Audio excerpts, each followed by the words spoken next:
आबिद शेर अली इस वक्त मैपको हेडक्वार्टर्स में मीडिया से गुफ्तगू कर रहे हैं। आइए मुझे दोस्तों का, भाइयों का, सहाफ़ियों का शुक्रगुजार हूँ कि उन्होंने मुझे भी मेंबरशिप देने का फ़ैसला किया है। आज जो हमारी यहाँ पर मीटिंग थी मैपको के हवाले से, वो जो सिस्टम कंस्ट्रेंट्स हैं हमारी, जो ट्रांसमिशन के निज़ाम में ख़राबियाँ थी, उस हवाले से जो 2018 में वज़ीर-ए-आज़म पाकिस्तान का वादा है कौम से कि बिजली की लोड शेडिंग को ख़त्म कर दिया जाएगा, और उस हवाले से पूरे पाकिस्तान समेत बिलखुसूस मैं मैपको रीजन की बात करूँगा कि इसका सिस्टम कितना स्टेबल है, स्ट्रेंथन है, कि अगर इसको पूरा लोड दिया जाए तो ये क्या बिजली की लोड शेडिंग को ख़त्म कर सकेगा।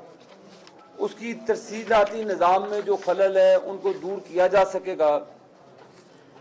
2013 के अंदर मैपको की टोटल डिमांड 2360 मेगावाट थी, और इनको जो सप्लाई दी गई उस वक्त वो 1650-1700 मेगावाट के करीब थी, जो पीक सीजन में दी गई, और 18 घंटे की 20 घंटे की लोड शेडिंग थी। 2017 इस साल की मैं बात कर रहा हूं, 3663 मेगावाट टोटल मैपको की डिमांड है, और अल्हम्दुलिल्लाह हमने जो मैक्सिमम जो लोड ट्रांसमिट किया है वो 2500-2600 मेगावाट से भी ज़्यादा है, और लोड शेडिंग आवर्स को हमने अल्हम्दुलिल्लाह कंट्रोल किया है। कहाँ 2300 मेगावाट की डिमांड, कहाँ 3800, 3700 और 3800 मेगावाट की डिमांड। ये वाज़े फ़र्क मैं आपको बताना चाह रहा हूँ अपने मीडिया के भाइयों के तवज्जुह से पूरी कौम को, कि कहाँ पर डिमांड 2300 मेगावाट टोटल और 18 घंटे की लोड शेडिंग, और अब डिमांड 3700 और 3800 मेगावाट, और हमने लोड शेडिंग आवर्स को कंट्रोल किया शहरों में और देहातों में। चंद दिन का मसला ज़रूर बना, उसमें ख्वाजा आसिफ साहब ने भी कौम को इत्मीनान में लिया, और हमने भी बताया कि कुछ सिस्टम से आउटेजेस हैं। हमारे पावर प्लांट जो एनुअल रिपेयर और मेंटेनेंस के हवाले से बंद थे, और 4000 मेगावाट हमारी जब सिस्टम से बिजली आउट हुई, और पिछले साल अप्रैल के अंदर टेम्परेचर 32-33 सेल्सियस था। इस मरतबा कई एरियाज़ के अंदर 48 सेल्सियस टेम्परेचर गया अप्रैल के अंदर। हाइडल की डिप थी। अब जो भी मामला थे उससे कुछ हमें इश्यूज आए, लेकिन अल्हम्दुलिल्लाह 8-10 दिन के अंदर हमने इसको स्टेबल किया। जो हमारे रिपेयर में गए हुए थे पावर प्लांट्स, उसमें से हमारी बिजली सिस्टम में आने शुरू हो गई और सिस्टम को बेहतर कर दिया। और मैंने आपको ये अर्ज की है कि जो डिमांड 2300 मेगावाट से 3700-3600 मेगावाट तक गई, 1200 मेगावाट सिस्टम में डिमांड का इजाफा हुआ। उस वक्त के लोग 18 से 20 घंटे की लोड शेडिंग दे रहे थे 2200-2300 मेगावाट की डिमांड पर। हमने 3600-3700 मेगावाट की डिमांड पर लोड शेडिंग को कंट्रोल किया, मासवाए चंद कुछ रोज के, जो मैंने आपको पहले अर्ज किया। हमने उस हवाले से जो कंट्रोल किया, उसमें हमने 450 किलोमीटर लंबी ट्रांसमिशन लाइनें बिछाई हैं मैपको रीजन के अंदर, और उसके अंदर हमने तकरीबन 2500 MVA का लोड में इजाफा किया है उसको बढ़ाने से। और हमने कोई 132 केवी के 7 नए ग्रिड स्टेशन बनाए हैं, और जिस तरह मैंने आपको अर्ज किया है कि 450-500 किलोमीटर के करीब हमने अपनी ट्रांसमिशन के निज़ाम की जो बेहतरी के लिए नई ट्रांसमिशन लाइनें बिछाई हैं, और हमने 9 ऐसे ग्रिड स्टेशन थे जो 66 केवी के थे, हमने उनको 132 के अंदर कन्वर्ट किया। तकरीबन 3600 गांव ऐसे हैं मैपको रीजन के जिनकी न्यू इलेक्ट्रिफिकेशन की गई। तमाम जो हमारे ओवरलोडेड फीडर्स और ट्रांसफार्मर्स हैं, तकरीबन 80 to 90% उसकी जो कंस्ट्रेंट्स थी, ओवरलोडेड थे, उसके ऊपर हमने काबू पा लिया है, और बाकी रिमेनिंग पोर्शन उसका इंशाल्लाह ताला जून जुलाई तक वो भी मुकम्मल हो जाएगा। और हमने कुछ तकरीबन 38 के करीब जो हमारे पावर ट्रांसफार्मर्स हैं 40 MVA के, हमने उसकी रिप्लेसमेंट की है।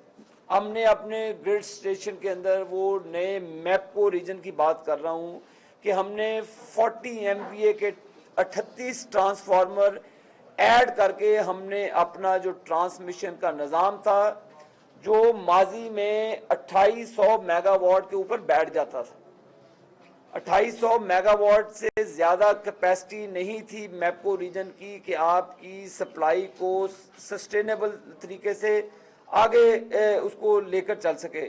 लेकिन अल्हम्दुलिल्लाह आज अल्लाह के फजलो करम से हम ये फ़ख्र से कहते हैं कि जून तक इसकी जो कैपेसिटी बिल्डिंग की है वो 3800 से 4000 मेगावाट तक हो जाएगी, जो मैं समझता हूँ कि माजी में जो लो वोल्टेज के इशू थे, इसकी मिसाल मैं आपको एक ऐसे दे दूंगा। गुड्डू से सादकाबाद एक ट्रांसमिशन लाइन हमारी गिर गई थी दरिया के अंदर।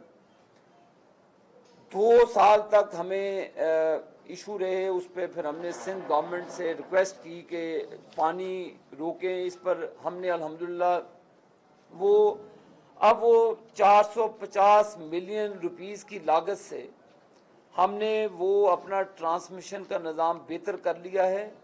रहीम यार खान, सादकाबाद, खानपुर तक अब जो लो वोल्टेज के मामला थे और घंटों लोड शेडिंग होती थी, क्योंकि लोड जाता था, वो ट्रांसमिशन लाइन के ना होने की वजह से वो लोड ट्रांसमिट नहीं हो सकता था, जिसकी वजह से रहीम यार खान, सादकाबाद, खानपुर उस बेल्ट को काफ़ी तकलीफ का सामना करना पड़ा लोड शेडिंग के आज, क्योंकि वहाँ पे कच्चे का एरियाज भी है साथ साथ जो सिंध के बॉर्डर के साथ जाता है। वहाँ पर लोड शेडिंग के आज 18-20 घंटे भी हैं, क्योंकि वहाँ पर लोग ना कोई बिल देता है और हमारे वहाँ पे लॉसेस 60-70% से भी ज़्यादा है। लेकिन सादकाबाद से अगर आप आना शुरू हो जाएं डाउनवर्ड टू ये मुल्तान की तरफ, तो खानपुर तक जो वोल्टेजेस ड्रॉप होते थे, जो लोड शेडिंग होती थी, वो इसी वजह से होती थी कि हमारी ट्रांसमिशन की जो लाइन थी, गुद्दू से जो सप्लाई आती थी वो डैमेज थी, और दरिया वो सैलाब की वजह से जो सैलाब आया था उसकी वजह से वो मामला बने, जो अल्लाह के फजलो करम से हमने उसको ठीक कर लिया है।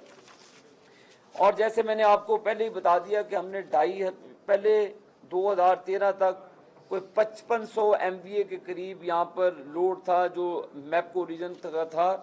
अब अल्हम्दुलिल्लाह इसको बढ़ाकर हम कोई तकरीबन 8000 MVA के करीब ले आए हैं, जो मेरा मैं समझता हूँ कि हमारी एक कोशिश है कि जो पिछले 15 साल के अंदर जो आज पंखियाँ लगाकर बात करते हैं लोड शेडिंग के खिलाफ एहतजाज करने, उन्होंने क्या अपने दौरे हुकूमत में 1 मेगावाट सिस्टम में ऐड किया?